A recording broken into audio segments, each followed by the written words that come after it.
Hello everybody, and welcome back to a brand new video. And in this video, I'll be looking at every single race I got wrong in the 2022 midterms and why I got them wrong. So this is going to be kind of just roasting myself and like what ended up happening compared to what I thought would happen and where my prediction diverged from what actually happened.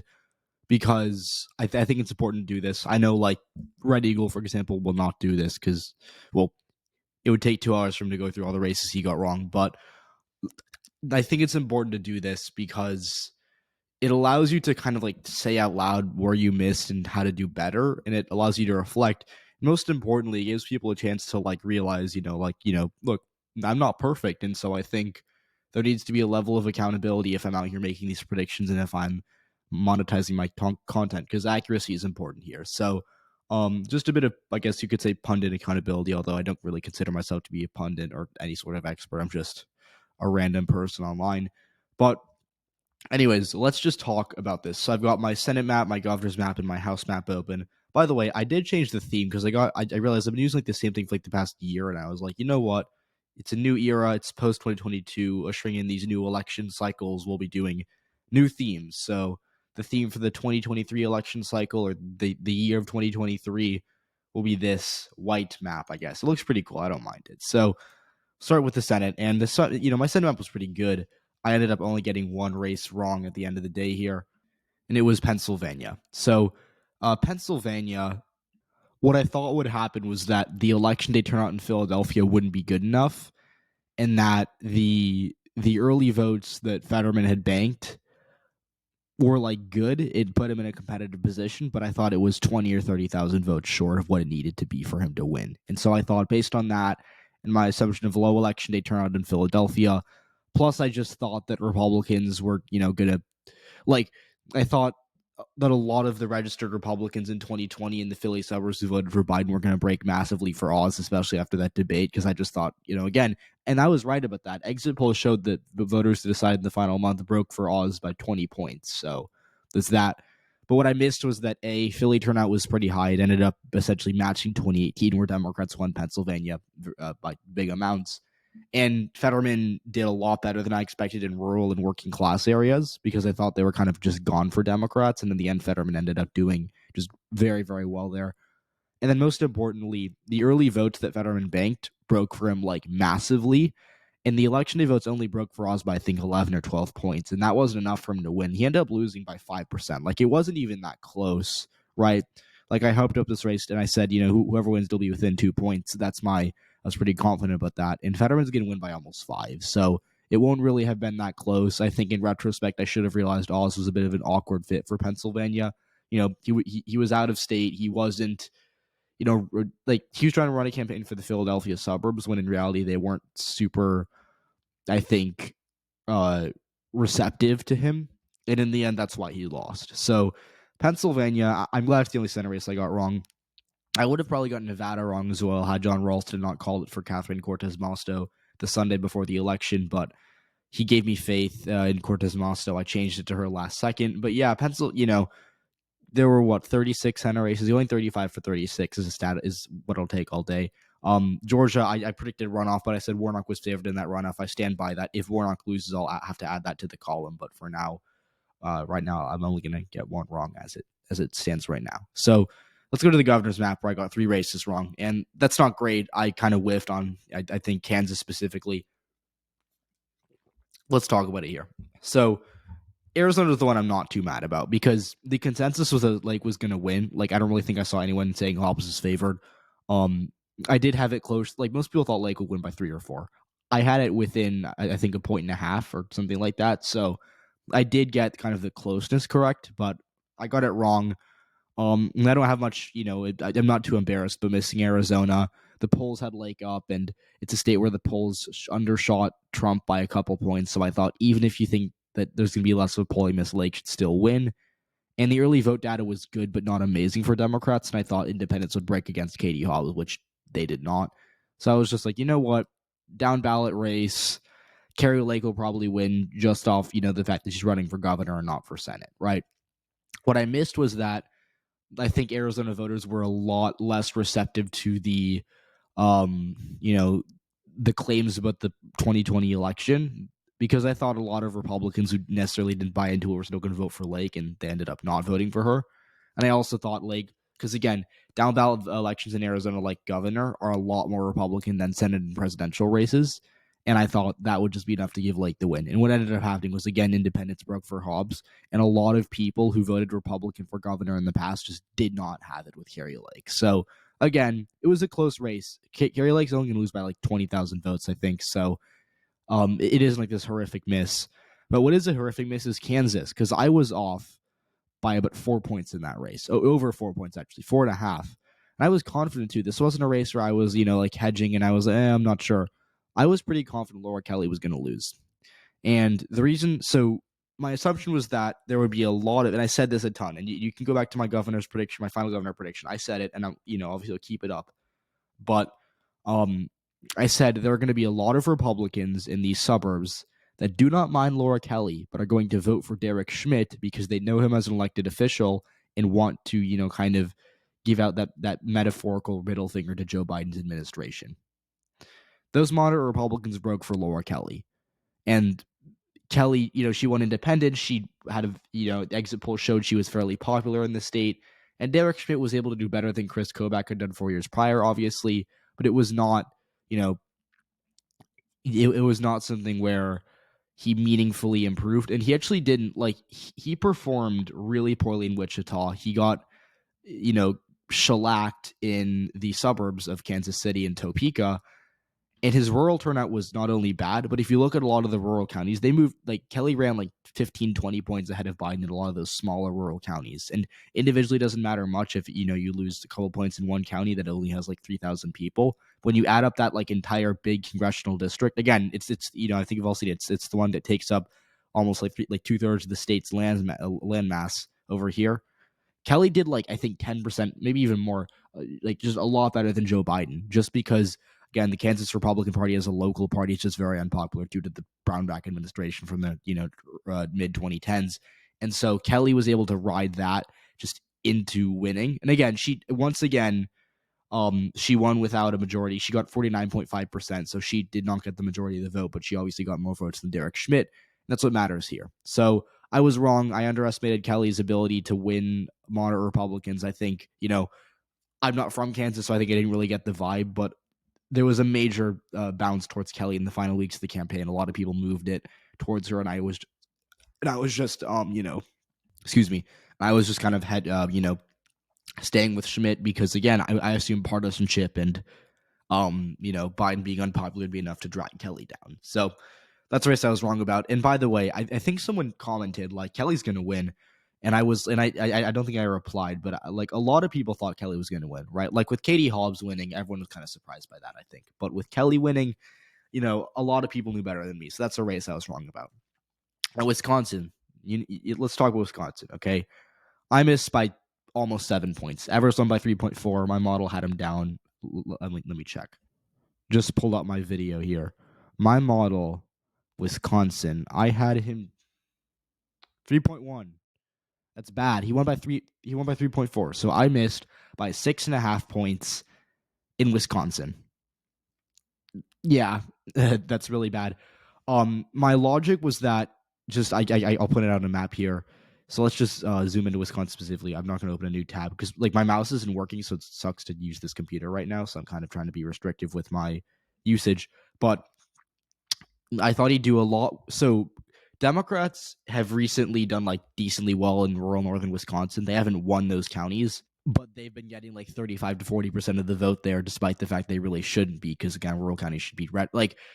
In most states, rural counties, Republicans win it by 45 or 50. They're winning them by 25 in Wisconsin. So I was okay, well, that trend is going to just zoom towards Republicans. I thought the working class areas along the Minnesota-Iowa border, also known as the Driftless region, were going to swing towards Tim Michaels, because again, Evers only won in 2018 because of these working class voters, and I was right. They did swing against him, but I was really wrong about two things. Specifically, I thought Evers would do well, but not well enough in the WOW counties, which I made a swing map of it, and he outran his 2018 numbers by double digits in some of those Milwaukee suburbs. And I also thought the turnout for Madison and Milwaukee would be very mediocre. And Madison specifically went off the charts. It was like, like both of them, I think, outpaced their 2018 turnout as a share of the state as a whole. And like what ended up happening was the Wisconsin Democrats got just an absolutely incredible turnout from Madison on election day. And so that's why Evers won. Again, it was decisive. It wasn't like it was in 2018 he won by under a point. So he won in a nail biter. This was called on election night, and Tim Michaels conceded, I think, at 2 a.m. It's like, this was not a race that was like, oh, I got unlucky and Evers only lost, or Evers only won by a couple thousand votes. Like, he won by 3.5. He won by, I think, 85 or 90,000 votes. So this race I was very wrong on, and yeah. So those are the statewide races that I missed. I missed 4 in total: Wisconsin, Kansas, Arizona governor, and then Pennsylvania Senate. So now we'll do the House. The House I don't have as much to talk about here because, again, it's a lot more of guesswork, I guess you could say. I'll run through them quickly. Like there are a few seats that I'm embarrassed about. Like there are some seats where I should have gotten it right. Golden, I was doing that kind of just like every year I do 2 or 3 House seats that I think are going like where I go against the consensus, where I try to be a contrarian, just trying to be right. And in 2020, it worked out well for me because everyone thought Kendra Horn was going to win in Oklahoma, and everyone thought that that Democrats were going to pick up the old Cincinnati seat, and I had both those seats going red, and I ended up being right. So this year, I chose Golden to lose, Mervyn to lose, and Copter to lose. These are all, the theme was Democratic incumbents in right-trending districts, and they all won, and all of them won decisively. Golden won by 7, Copter won by 14, Mervyn won by 6. So those are my misses there. I'm embarrassed by those. I'm also pretty mad at myself for not getting New York 19. I think that's, New York 19, right? Again, this is the Mark Molinaro race. He lost. My logic was that because he lost a Biden +1 seat in the August election, he would have lost the Biden +5 seat that didn't contain his home county. And he ended up winning by 2 points, mostly because the Democratic candidate was not amazing and because the turnout was really good for New York Republicans. And also, Kathy Hochul only winning by 6 points at the top of the ticket brought down every Democrat to the point where they lost basically every competitive House seat outside of Pat Ryan's district. And Pat Ryan only won by a point, so it was pretty close too. While we're on New York, Sean Patrick Maloney lost his seat. This is a Biden +10 seat. He lost it by about a point to Mike Lawler. And then, the shocker of the night was that this Biden +13 seat in on Long Island ended up going red by actually 6 points. It was like a 19-point shift to the right. So that's just crazy. But again, it's mostly because Lee Zeldin did insanely well on Long Island and his coattails dragged over Republicans. Pennsylvania, Susan Wild, I missed her. No one really that. That's just a race. It's it's a weird House race. We have a few of those every year where there's some House races that no one gets right. That was one of them. Susan Wild was broadly considered to be kind of dead on arrival, and she ended up winning by 2 points. Some people had her losing by 7 or 8. I only had her losing by 4, so not terrible compared to expectations, but again, we're not grading on a curve here, so I missed this one too. This Pennsylvania 17 district, my logic was that because Chris DeLucia was running a more progressive campaign and didn't have enough money to compete as much on the airwaves, he'd lose. It wasn't terrible reasoning. There was an argument for it, but what I will say is that I should have just stuck with partisanship here, and I should have just said he was going to win because he ended up winning by the same amount Biden won by. This seat over here, this is just striking to me. I don't really know how it happened. Biden +3 seat that tends to get redder during midterms. It's again, I said that it would go red because Akron turnout wouldn't be good enough, and Akron turnout ended up being fairly good, and Democrats ended up winning it because they did well with working class voters. North Carolina 13, Wiley Nickel ended up beating Bo Hines. I had Nickel losing by 2. I'm decently, a lot of people had that as likely are. I'm glad I never moved it that far, but what I will say is that I underestimated Democrats all across the board in the North Carolina suburbs. And this is a more suburban left-trending seat, so I naturally missed that one. Not terrible, though. It's Biden +1.5. People had this as a Republican-leaning seat from the start. Colorado 8, this is another one where most people had as lean Republican. Again, it's Biden +4, but it didn't really trend that much left from 2012 to 2020. And I thought that Joe Day would do a lot better than he ended up doing in the Denver suburbs. So that seat, I'm not I'm not mad at myself for that one, but it's just a race that I got wrong, plain and simple. Washington District 3. This is I had this one as likely are. I won't lie, I missed by 7 points in this seat. I had Marie Gluesenkamp Perez losing to Joe Kent by about 6. She's going to win by about a point when all the votes are counted. And it's mostly because Kent was a very right-wing candidate who didn't really appeal well to the suburban voters in the seat. And also, Perez ran like a very underrated campaign, and I just don't think I saw enough of that to really view her in a more competitive light. So I got that one wrong. Nevada District. They're all they all get mixed up in my brain, but I think this is District 3. Susie Lee, I had her losing by half a point to April Becker just because I thought, Democrats won't win all of Nevada's House seats. They got to lose one of them, right? And it ended up being that she won by, I think 3 or 4, so it wasn't really that close. But yeah, Mike Garcia, obviously, I know a lot of people got this one wrong. Garcia, I thought, it's a Biden plus 13 seat. It's left trending, and having the abortion referendum on the ballot is going to be really good for him. And also, the early vote numbers were pretty encouraging for Christy Smith because, again, I compared it to California 26. Because California 26, it went blue by, I think 10 points. And what happened was I said the early voting numbers in California 27 are only but 2% more Republican than California 26. And again, I got California 26 right. I said it'll go blue by double digits. And so I thought Garcia won't lose by 8, but he'll probably lose by 2 or 3 points because those early vote numbers are just really good for him. And what happened was a lot of Democrats voted for him, a lot more than I was expecting. And independents were just basically all voted for Garcia. So that's why I got that seat wrong. It's also the Biden plus 13 number is kind of deceiving because, yes, Biden did win it by 13 in 2020, but down ballot's a lot more Republican. I think that didn't help me there. And then finally, I do want to zoom up here. So this seat hasn't been called yet. It isn't a seat that I think has much potential to change, but it hasn't been called yet officially. But I think there's still a 15 or 20% chance the Democrat wins. This is a Biden plus 9 seat that I picked Adam Gray, the Democrat, to win.